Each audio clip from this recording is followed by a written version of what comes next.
নমস্কাৰ। আজি দিহিং পাটকাইৰ বিষয়ে কিছু কথা জানো আহকচোন। বৰ্তমান সময়ত দিহিং পাটকাই ধ্বংসৰ গৰাহত। দিহিং পাটকাই অৱস্থিত ডিব্ৰুগড় আৰু তিনিচুকীয়াৰ মাজত 2004 চনৰ 13 জুনত বন্যপ্ৰাণী অভয়াৰণ্য হিচাপে ডিক্লেয়াৰ কৰা হয়। এই অভয়াৰণ্যখনত 42 বিধ স্তন্যপায়ী প্ৰাণী, 40 বিধ সৰীসৃপ প্ৰাণী, 30 বিধ পখিলা প্ৰজাতি পোৱা গৈছে। এই অভয়াৰণ্যখনত 213 বিধ বিভিন্ন চৰাই প্ৰজাতিৰ প্ৰাণী পোৱা গৈছে। তাৰে বহুত দেশী আৰু বিদেশী চৰাইও পোৱা গৈছে। এই দিহিং পাটকাই অভয়াৰণ্যখন দ্বিতীয় এমাজন বুলিও জনা যায় ঘন অৰণ্যৰ কাৰণে।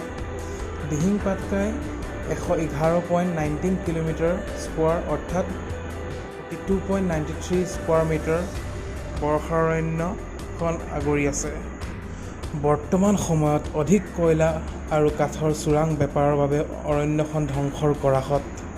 সেইবাবে আমি সকলোৱে মিলি এই অভয়াৰণ্যখন বচাব লাগিব।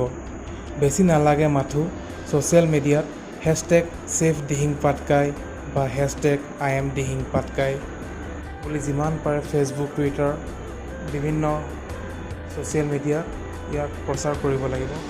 ধন্যবাদ।